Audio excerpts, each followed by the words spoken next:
Good morning, everyone. It's really a pleasure for me to be here with you. Let me just say, and Rachel set me up perfectly with some of her comments about engaging men, because I'm basically here to make an argument.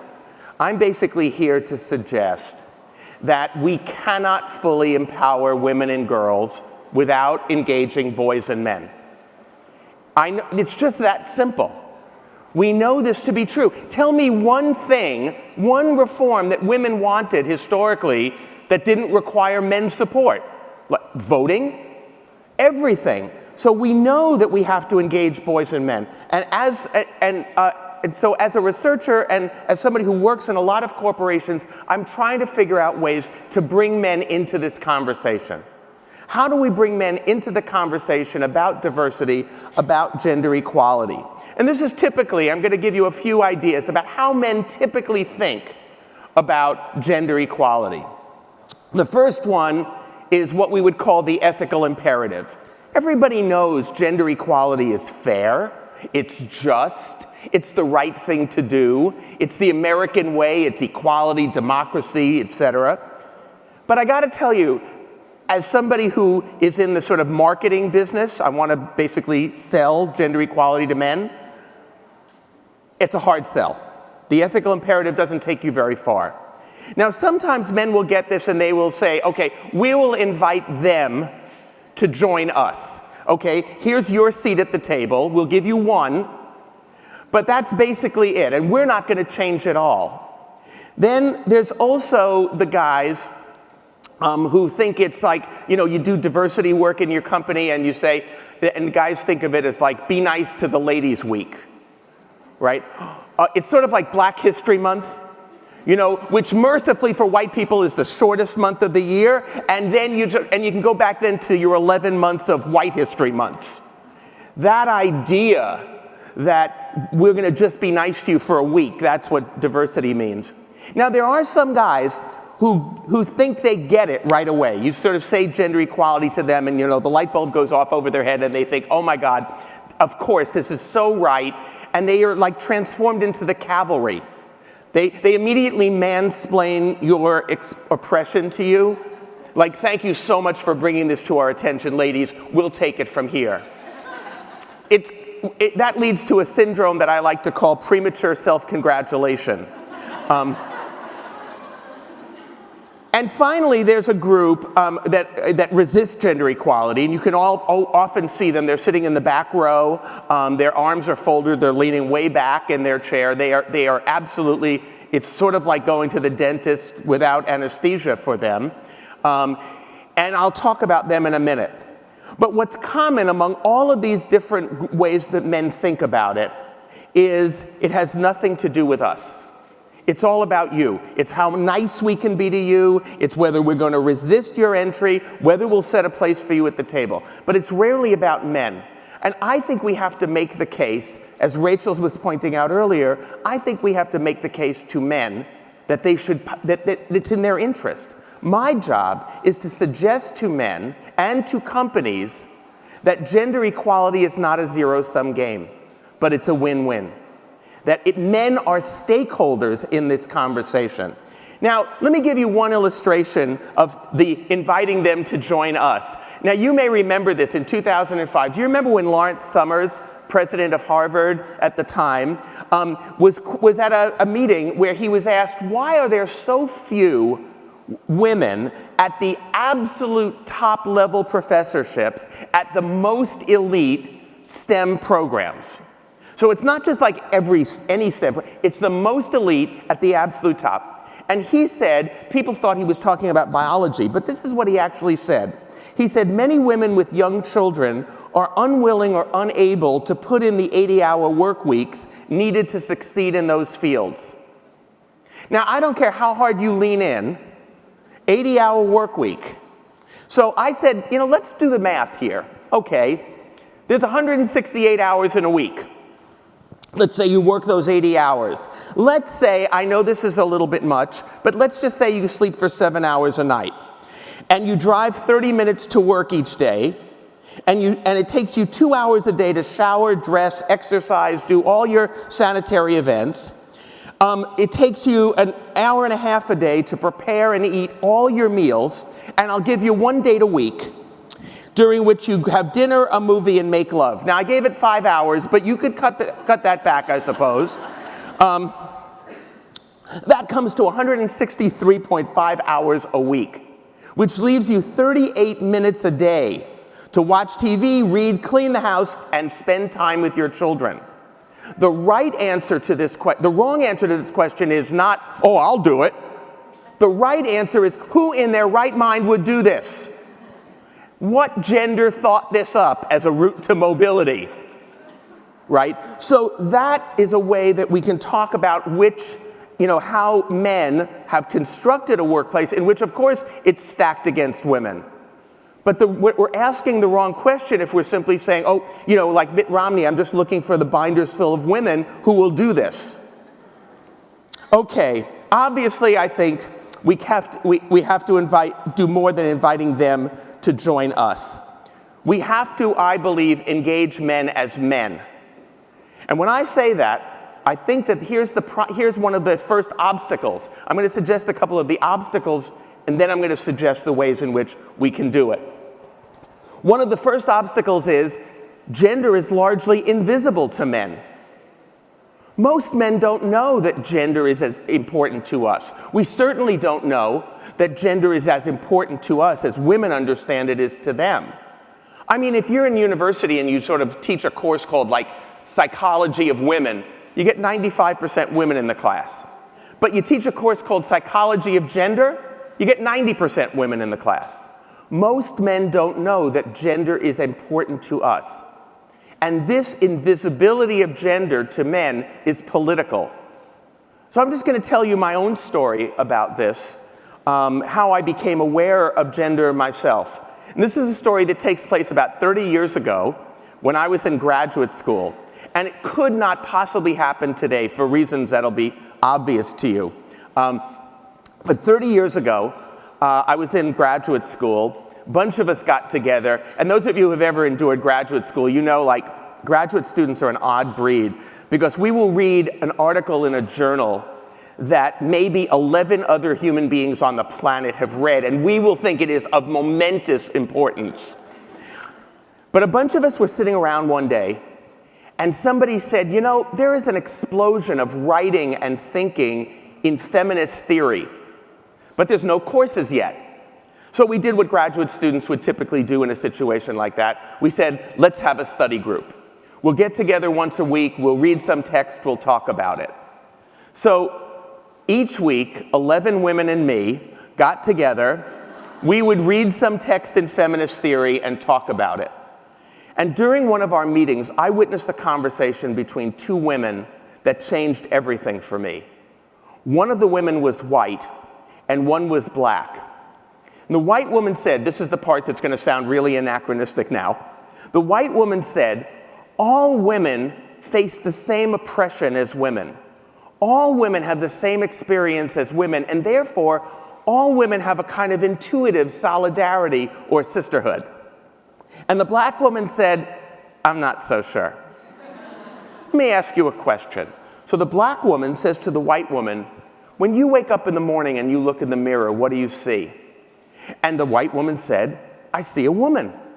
And the black woman said, you see, that's the problem for me. Because when I wake up in the morning and I look in the mirror, she said, I see a black woman. To me, race is visible. But to you, race is invisible. You don't see it. And then she said something really startling. She said, that's how privilege works. Privilege is invisible to those who have it. It is a luxury, I will say, to the white people sitting in this room not to have to think about race every split second of our lives. Privilege is invisible to those who have it. Now remember, I was the only man in this group. So I heard this and I went, oh no. And someone said, well, what was that reaction? And I said, well, when I wake up in the morning and I look in the mirror, I see a human being. I'm kind of the generic person. You know, I'm a middle-class white man. I have no race, no class, no gender. I'm universally generalizable. So I like to think that was the moment I became a middle-class white man. That class and race and gender weren't about other people, they were about me. I had to start thinking about them. And in a sense, it had been privilege that had kept it invisible to me for so long. So I've been telling this story ever since it happened because I feel like it was really transformative for me. Last year I got an email from a woman at a university who said, I read a lot of your work during my undergraduate years, and it was really influential, and so I'm graduating from college and I've decided to give myself a present, and I want to send you a picture of it. And I'm already like a little nervous. And let me just, whoop, I'm going the wrong way, sorry.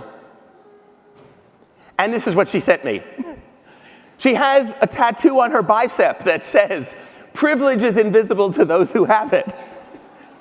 And I have to say, there's something very flattering about that, and something a little creepy about seeing words that you have said indelibly inscribed on somebody else's skin.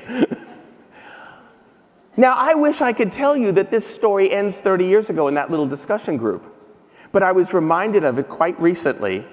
I have a female colleague, and whenever I teach, and we both teach the Sociology of Gender course at Stony Brook. So when I teach it, she'll always come and give a guest lecture for me. When she teaches it, I go and give a guest lecture for her. So I walk in to give a guest lecture in her class, 300 students in the room. I walk in, and one of the students looks up at me and goes, "Oh, finally, an objective opinion." All that semester, whenever my colleague opened her mouth, what the students saw was a woman. I mean, Kat, if you were to stand up in front of my students and say, there is structural inequality based on gender in the United States, they would say, well, of course you'd say that. You're a woman. You're biased. When I say it, they go, wow, that's interesting. Is that going to be on the test? How do you spell structural? So I hope everybody in the back can see this is what objectivity looks like. Disembodied Western rationality. And that, I think, is important. How many of the women in this room have had, you don't have to raise your hands, have had an argument, conversation, discussion, disagreement with a man who says, no, wait, let's look at this objectively. The translation from Martian to Venusian is, let's look at this from my point of view. And so this is what objectivity looks like, disembodied Western rationality. And this, I think, is why men wear ties. Because if you are going to embody disembodied Western rationality, I think you need a signifier. And what could be a better signifier of disembodied Western rationality than a garment that at one end is a noose and the other end points to the genitals? That is, in my estimation, that is mind-body dualism right there. Cutting the head off from the rest of the body. So why is this so important? Because the first obstacle that we have in engaging men to support gender equality is that we don't even know that gender matters to us. So the first word in gender equality is gender. We have to make clear that gender is as important to men as it is to women. Now the second thing, and this is just one more illustration of this, he says, actually, Lou, I think it was more than my just being in the right place at the right time. I think it was my being the right race, the right religion, the right sex, the right socioeconomic group, having the right accent, the right clothes, going to the right schools. That's what privilege looks like. At least the awareness of it. Now, the second obstacle that I think we face is that idea of resistance that I mentioned before. Many men not only feel that gender equality is a win for women, but it's a loss for men. And this is really, I think, important for us to understand. This is how I first began to think about it. I was on a TV talk show some years ago, well-known black female host comes out of Chicago. And let me just say, we academics, we don't typically make very good talk show guests. Because the talk show format is so heated, so polarized. Yes, no, us, them, black, white. And what do academics do? We get up and we say, well, it's a little more complicated than that. which is, come on, let's face it, that is bad TV. So I was on the show opposite 4 men who I came to call angry white men. And these were 4 men who believed that affirmative action was actually reverse discrimination against white men. That gender equality is actually a form of discrimination against white men. And these guys were really angry about this, and they believed that they were qualified for jobs, qualified for promotions. They didn't get it, they were pissed. And then it was my turn to speak to them. And now I'm telling you this story because I want you to hear the title of this particular show. It was a quote from one of these men. And the quote was, "A black woman stole my job." That's what he said. And then, so they all told their stories, qualified for jobs, qualified for promotions, didn't get them, really angry. Then it's my turn to speak. And I said, I just have one question for you. And it's about the title of the show, "A Black Woman Stole My Job." Actually, it's about one word in the title. I want to know about the word "my." Where did you get the idea it was your job? Why isn't the title of the show "A Black Woman Got the Job" or "A Black Woman Got a Job"? Because without confronting men's sense of entitlement, we will never understand why so many men resist gender equality. Look, we think this is a level playing field. So any policy that tilts it even a little bit, we think, oh my God, water's rushing uphill, it's reverse discrimination against us. Let me be very clear. White men in America are the beneficiaries of the single greatest affirmative action program in the history of the world. It is called the history of the world.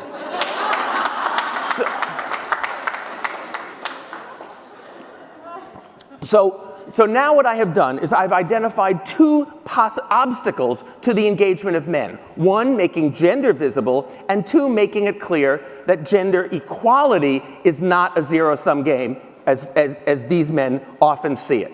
So now let me make the case. I think we have 2 cases to make. One is the business case, and the second is the personal case. To engage men. So let me start by saying some of the same things that Rachel said. This is what we all know.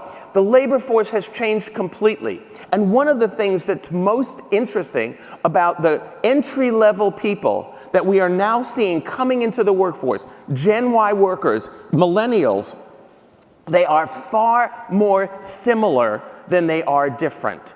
They both want the same thing.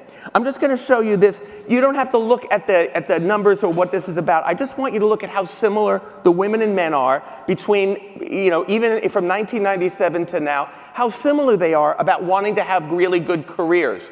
Or this one, this is a chart that asks them how important is being a great parent, having a great marriage, and having a successful career. Look at how the top bar, the darker one is women, and the bottom one is men. Look at how similar they are. We are not talking about Martians and Venusians in the workplace. We're talking about Earthlings. We're talking about groups of people who are far more similar than they are different. So one of the things that I think is really important in making the business case is increasingly, it's not simply a pipeline issue, as you heard earlier from Rachel. It is also a retention issue. Those people that we want to keep, we will have to create workplaces that will give them the kinds of abilities to have balance work and family that they actually say they want.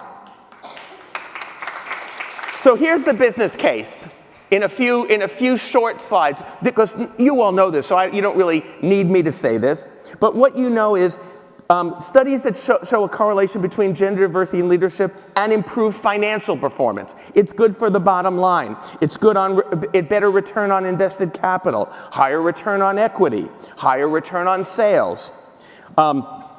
You can see the same thing here. I'm going to go very quickly through this part. It's good, whoops, but not that quickly. There. It's better for retaining and leveraging existing talent. In fact, very often I'm asked by corporate CEOs, they hear me speak and they say, oh, this gender equality thing, this is going to be really expensive, isn't it? How much is this going to cost? And I think, you got it all backwards. That's the wrong question. The right question is, how much is gender inequality already costing you? It turns out that's really expensive. Higher job turnover, higher numbers of people you have to retrain, lower productivity, higher absenteeism, lower job satisfaction. These are costs. It is actually far cheaper to have a more welcoming and gender equal workplace. Of course, it better reflects the changing marketplace. And finally, it strengthens reputation.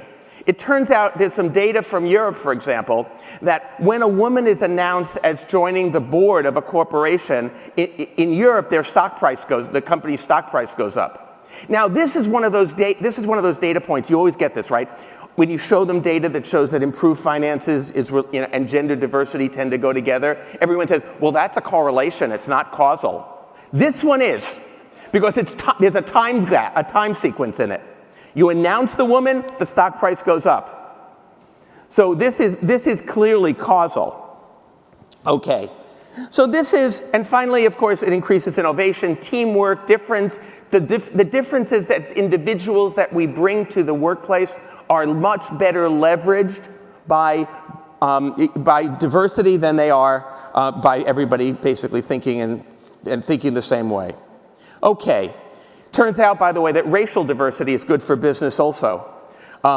Positively associated with more customers, increased sales, greater profits, and greater market share.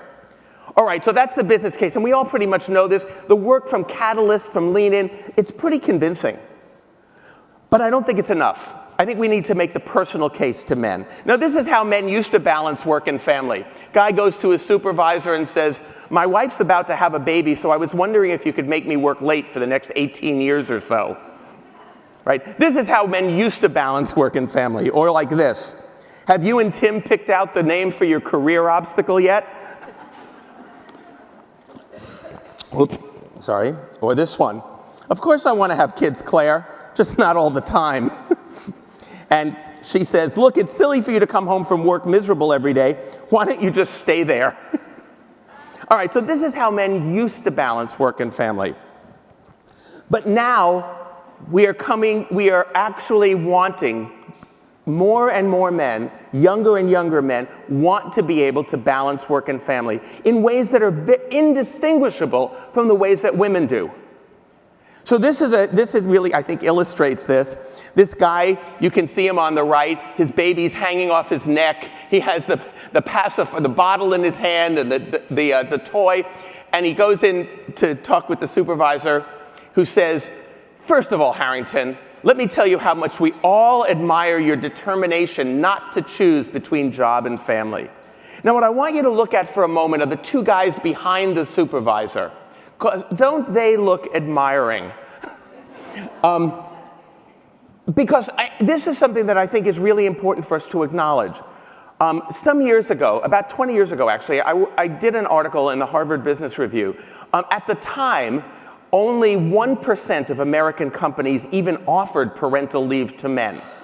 And you know, of course, that the question about parental leave in the United States is a question that only 4 other countries in the world have to answer in the way that we do. You know this, right? You know that there are only 4 countries in the world that don't offer any paid parental leave paid by the government to anyone. You know what those 4 countries are? Lesotho, Swaziland, Papua New Guinea, and the United States of America. Only 4 countries that offer none. Okay, now at the time, in 1995, only 1% of American companies even offered it to men at all. But in those companies, very few men took it. So the company's argument was, why should we offer a benefit that nobody wants? It's stupid. So I said, you know, I think there might be another story. So let me go to those companies and ask around. So I went to some of those companies, and here's what I heard. I heard a guy tell me, for example, in one company, that he told his male colleagues, my wife's going to have a baby, so I'm going to take parental leave. You know our company offers it? And his colleagues said, I guess you're not committed to your career, are you? He didn't take it. Another guy went to his supervisor and said, my wife's going to have a baby, I'm going to take parental leave. And the supervisor said, you go right ahead. Of course, you'll never make partner. I mean, we'll put you on the daddy track. It's perfectly okay, but you can definitely take it. He didn't. Another guy told me, he was a junior associate at a very large corporate law firm here in the city. And about 400 lawyers. He goes in to see the senior managing partner, tells him he's going to take parental leave. And the managing partner looks at him sort of like behind that desk, but sternly, and says, now you listen here. I am 64 years old, and I have 3 grown children, and I cannot, sitting here today, tell you their birthdays. You're going to have to make some sacrifices. And that was the moment he told me, that was the moment I knew I was out of there. I was not going to stay at that firm. And so he started a little boutique firm, about 10 other lawyers, all of them refugees from large corporate firms, and all of them, they have pictures of their kids on their desk. They remember their kids' birthdays. There were some sacrifices he wasn't willing to make. So what Catalyst has always found is what holds women back in the workplace is the behavior and attitudes of men. Whether it's unconscious bias, stereotypes, overt discrimination, whatever. What also holds men back from doing what we want to do is the behavior and attitudes of other men. So it seems to me that this is the place that we have to engage men and develop a grammar of motivation to help men say, this is what I want. And I think the way to do this, the entry point here, is in what we say we want. I am not interested in coming and imposing my ideas about what men should do. I want to listen to what the men say they want. And you know what men say they want? The same things you do. They want to be able to balance work and family. They want to be awesome dads. Every single one wants to be a great father, really connected to their kids, spend a lot of time with them. And of course, that leads us to, well, did you remember this cover of the New Yorker? Woman walks into the playground. This must be in my neighborhood in Park Slope. Woman walks onto the playground with her kid in a stroller, and all the other parents are dads, right? All right, maybe it's Stockholm. Okay, so how many of you are parents? All right, parents. This is a way I think we get seduced. How do you become such an awesome parent? How do you really connect with your kids? You've run into quality time, right? Quality time, that's what this kid says. Quality time? Do I have to? So I would say to my now 16-year-old son, come home early from school on Friday. We'll go out to the park. We'll kick that soccer ball around. And you know as well as I do, my kid's going to say, oh, sorry, Dad, I'm busy, but I'll text you. I don't believe in quality time for a minute. I believe in quantity time. I believe in doing the routine household tasks that nobody gets an award for. Nobody gets to write a book about what an awesome dad they are. Nobody gets an award as Father of the Year. It's those routine things, those putting in the hours, doing those things. Those are the moments. Parents, you know this. You know those awe moments with your kids, right? Not to be too autobiographical, but like the 43rd time you are watching Toy Story with your then 6-year-old, and he leans into you and he says, oh, Daddy, this is so great. I love you so much. Aww. And at that moment, you say to yourself, this would not have happened had I not watched Toy Story 42 other times. Right? I've memorized that movie. That's quantity time. That is putting in the long hours doing those routine tasks. This is my favorite cartoon of all. And then Winnie the Pooh decided it was time to check Daddy's email again.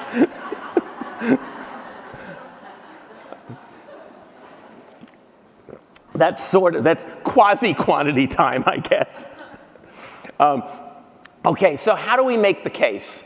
I want to make the case to you that gender equality is a win-win. I want to show you data, this is data from Europe about equality and depression. It turns out that the 3 most gender equal countries in Europe are also the least depressed. The 3 most gender unequal countries are also the most depressed. Okay, let's flip it around. The 3 countries that are most gender equal are happiest. The 3 countries that are least gender equal are the least happy. Okay? We've now made a case for countries and for companies. But let's make the case for men personally. I'll go back first. Okay, let me make the case for men personally. There's a psychologist at University of Washington who some of you may have heard of. His name is John Gottman. He studies successful marriages. He calls himself the marriage doc. This is a guy who believes, so American, he believes that he can meet a married couple, and in 2 minutes of talking with them, he can tell you if they're going to get a divorce or not. And he studies what makes a marriage successful, what makes a marriage thrive. And what he finds is it's not necessarily equality exactly, it's equity. It is the perception of fairness in their relationship, in their arrangement.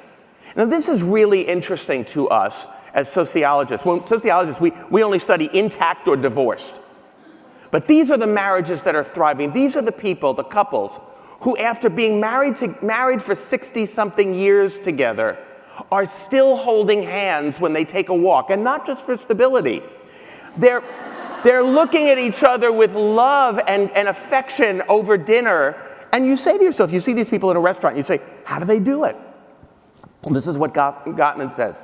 He says, number one, it has to do with equity, the perception of fairness. You could have a truly traditional marriage where he works outside the home full time and she takes care of the house and the children, and if both of them perceive that as reasonable and fair, they could be a very happy marriage. But more likely today, among younger couples, what he finds is that the more equal the marriage, the happier it is, the more likely it is to thrive. Now, a sociologist at UC Riverside actually decided he could measure equality in a marriage, and he came up with just 2 variables that predict equality in a marriage. One of them for women, one for men. The one for women was, now this is across a wide range of cultures, so this may sound fairly baseline for us. But the question is, can the woman own property in her own name after marriage? So it's a measure of women's economic autonomy, right? Now, we're saying here in America, oh my God, well that's obviously for a lot of countries that are a lot less developed than us. We've had that forever. I'll tell you, I'm standing here today, I remember the day I was 5 years old, because I can still feel I have the physical memory of reaching up and holding my mom's hand as she walked into our local bank to open a checking account in her own name without my father having to co-sign for it. That was a tremendous moment in her life. She was so excited for that, and I still remember it. So it's in my lifetime that happened in the United States. Now, the other variable, of course, is how much housework and childcare does the man do? And here's what the data say. I think this is enormously persuasive. And you heard some of that from Rachel earlier. First, what we know. When men share housework and childcare, their kids do better in school. Their kids have higher rates of achievement, lower rates of absence. They are less likely to be diagnosed with ADHD. They are less likely to be diagnosed with depression. They're less likely to see a child psychiatrist. They're less likely to be put on any kind of medication. So when men share housework and childcare, their children are happier, healthier, and do better in school. Okay, maybe that's not enough of a motivation for men. When men share housework and childcare, their wives are happier. Duh. Not only that, their wives are healthier. Their wives are less likely to go to the therapist, be diagnosed with depression, take prescription medication, more likely to go to the gym, and report higher levels of marital satisfaction. So when men share housework and childcare, their wives are happier and healthier. Okay, maybe that's not enough of motivation for men. When men share housework and childcare, the men are healthier.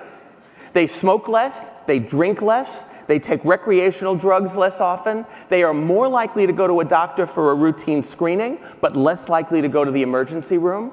They're less likely to be diagnosed with depression, see a therapist, take prescription medication. So when men share housework and childcare, the men are healthier. All right, maybe that's not enough of a motivation for men. When men share housework and childcare, they have more sex. Now, of these 4 fabulously interesting findings, which one do you think Men's Health magazine put on its cover? Housework makes her horny. Not when she does it. Now, I'm just going to read this to you because this is exactly the argument that I've been making from the same research. It says, taking 5 minutes in the evening to take out the trash and load the dishwasher could improve your marriage and your sex life. In a recent study of 3,500 people, this is the research at UC Riverside, found that men who perform the most chores around the house are extremely sexually attractive to their partners and have the best relationships with their children. Helping out teaches children good values. It makes wives feel loved and more like equals, which increases their interest in sex, says John Gottman. Okay, so here is the data. Now, this was 2 years ago. Just this past January, Men's Health magazine came back with the same argument. This time they called it chore play. Now, I just want to say, here's another one. He says, hey baby, I dropped the kids off at school and now I'm going to the grocery store and then I'm going home and unloading the car. Am I making you hot? Don't you have any sexual fantasies that don't involve me cleaning? But this is, by the way, for the few men in the room, I want to be very careful. I want to be careful about what I'm saying here. These data were collected over a really long time. So I don't want any of the men in the room going, I'm doing the dishes tonight. Like a really long time. But here's the argument that we're basically making. We're making an argument that men are stakeholders in the question of gender equality. It's not just about them joining us. It is in our interest to support gender equality. That gender equality is not only good for business, it's not only good for countries, but it's good for us as men. Gender equality is not some zero-sum game. It is a win-win. And I would argue the only way that men are going to live the lives we say we want to live is by supporting gender equality. So how do we do this? One, I think we have to institutionally begin to challenge this notion that the unencumbered worker, the one who is available 24/7, the one who is completely untethered to anything but the company, is your ideal worker. I think we have to begin to challenge that. Second, and I think we're going to challenge that by people will vote with their feet. They're going to leave if they can't find the corporate culture that will enable them to live the lives they want to. I think we have to develop some support mechanisms for men so that when men say, I'm going to take parental leave, when men say that they're not willing to go to a 7 a.m. business meeting, etc., because they have to get their kids ready for school, other men need to step up and say, you know, he's right. We shouldn't have that meeting then. It's not up to women to be saying this. We have to say it too because it's what we want. The third thing is we have to remember that impulses come from the top. I want to hear C-suite executives say, parenting is important to me. I want my people who report to me, I want that to be part of your performance metric. And finally, I want us to remember who we really are. And this is, I think, really important. Because we're not just men. We are also sons and husbands and fathers and brothers and partners and lovers and friends.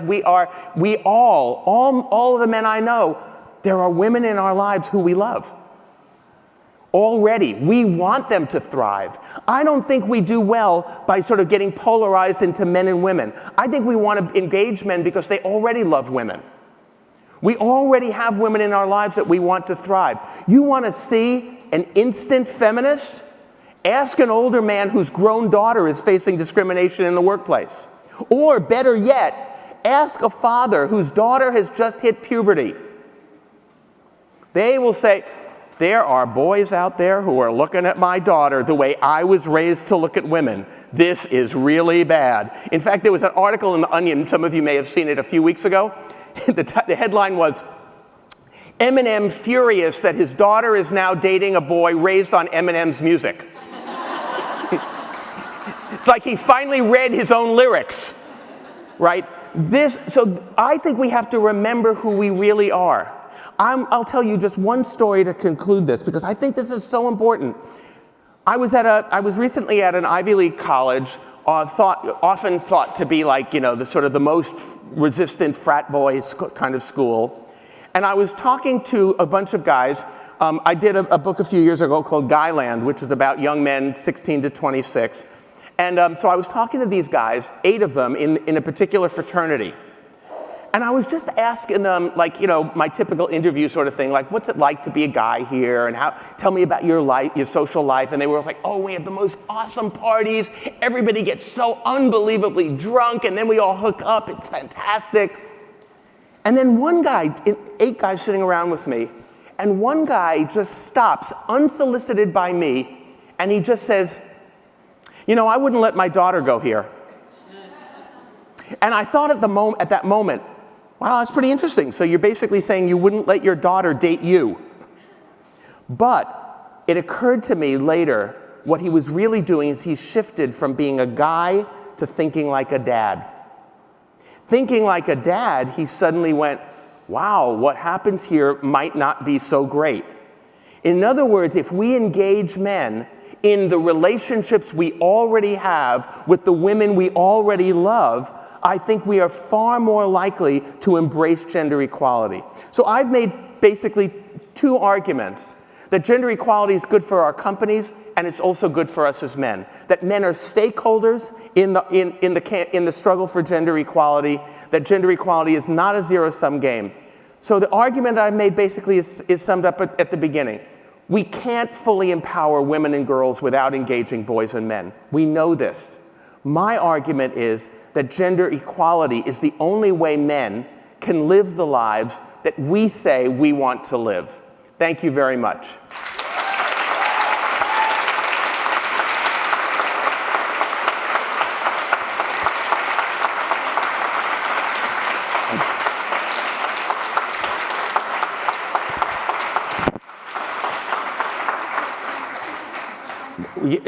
We have about 5 minutes, I think, for questions. Does anyone have questions? I can. Binders full of women.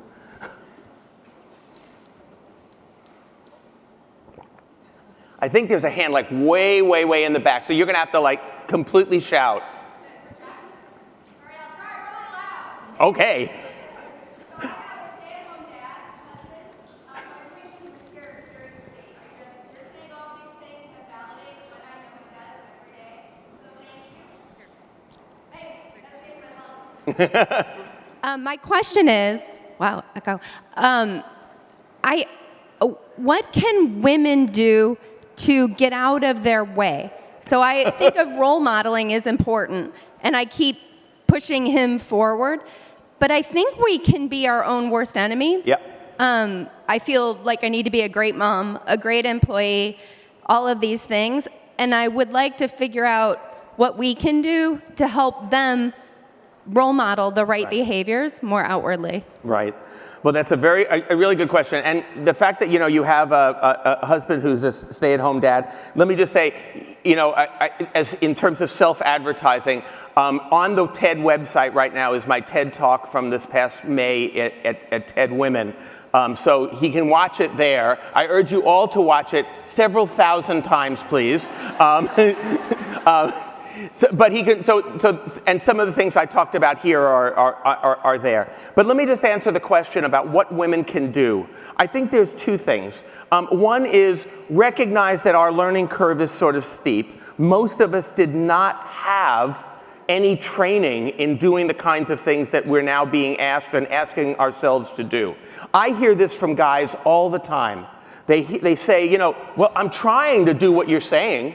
I'm trying to do it, and my wife keeps saying, you never vacuum the living room. So I tried. I vacuumed the living room. She came in and she said, you call that clean? And she picked up the vacuum cleaner and vacuumed the living room again. So why should I do it? And I said, well, wait a minute. Let's just say we're working together. I'm your supervisor because I have more expertise in this area. And I say, I need this report by Friday. And you give me the report on Friday and I say, you call that a report? Would you say, oh, I'll never write a report again? No, you'd say, give it back to me, I'll work on it. I'll do it better next time. So part of it is a way of thinking about this. We don't do housework. Why? Because we don't have to. Because we can get away with not doing it. So one thing is, recognize that standards of cleanliness may vary. I'm serious. Deal with it. But because once we're in the room, once we're in the conversation, we can do it better. But once we are told we're not doing it right, we're out of the, we'll take the individual opt-out option, right? So I think that's one thing. But the other thing is, I want to say more broadly, you shouldn't have to. Now, in your intimate relationships with your husband, of course, you're going to have these kind of conversations. But frankly, I think that the missing piece in these conversations is not women's voice, but it's men's. I think we need to support each other. We need to talk to each other about this. And this is also a policy issue. I'm just going to tell you a little story. About 10 years ago, I was working with the Ms. Foundation. The Ms. Foundation started many years ago doing the Take Our Daughters to Work Day. And this was a massive success. It was so successful, in fact, that there was an enormous backlash. What about the boys? You're leaving out the boys. You can't leave out the boys. So, okay, the Ms. Foundation said, well, let's figure this out. So the president of the Ms. Foundation and I came up with this new policy. Because when we did Take Our Daughters to Work, corporations lined up to support it. It was fantastic. So we said, okay, that's for girls. Demystify the workplace. They can see that they might have a future there, et cetera. Let's do something for the boys. So we came up with a plan for what we called National Sunday, S-O-N. And it would be one Sunday a year where fathers took their sons into the home and taught them what they would need to do in order to be a grown-up and a dad, which is how to clean, how to vacuum, how to do the laundry, even how to clean the bathroom, the most gendered zone in the household aside from his space, the barbecue. So of course, not one corporation signed up for that. We could not get any traction. So of course, now it's Take Your Daughters and Sons to Work Day. But that's the backstory. I think the conversation has to be between fathers and sons. I think we have to start teaching our children how to do this. We have to teach them as we're learning. And so that's a conversation among men as well. It's not only your job to do this. Oh, okay. Hi, I'm standing behind a pole. I love everything that you said today. You're talking to a room mostly of women. Yep. Can you help us bring men into the conversation? Sure. Look, first of all, I'm a big believer. I'm a believer in two things. First of all, everybody says, oh, you're just preaching to the choir. Well, you know what? Sometimes the choir gets pretty goddamn lonely and needs some encouragement too. Second of all, I'm a big believer in, the sort of contact theory. The ripple idea, that you're going to go home, you're going to talk to friends of yours, you're going to talk to partners, you're going to talk to, a spouse, you're going to talk to kids. I think that, and you're going to go back to your workplace and talk to your colleagues. So I don't think that this is a simple isolation thing. But here's a thought. When I've done this work and I've had this sort of conversation before, people have anticipated it. We're going to do the gender diversity thing in the company. So what's going to happen? It's going to be 90% women. All right, ticket of admission, bring a male colleague with you. There you go. You got a male colleague right next to you. So you did it, right? So here's the answer, right? For me, it's great because it doubles the audience, right? But the other thing is it brings men into the room. I think the problem that we have, which I said at the very beginning, is most men don't think that this is about them. We don't see ourselves as stakeholders. So that's the first step. We have the rest of our lives to make it really complicated if we want, but we have to get in the conversation to begin with.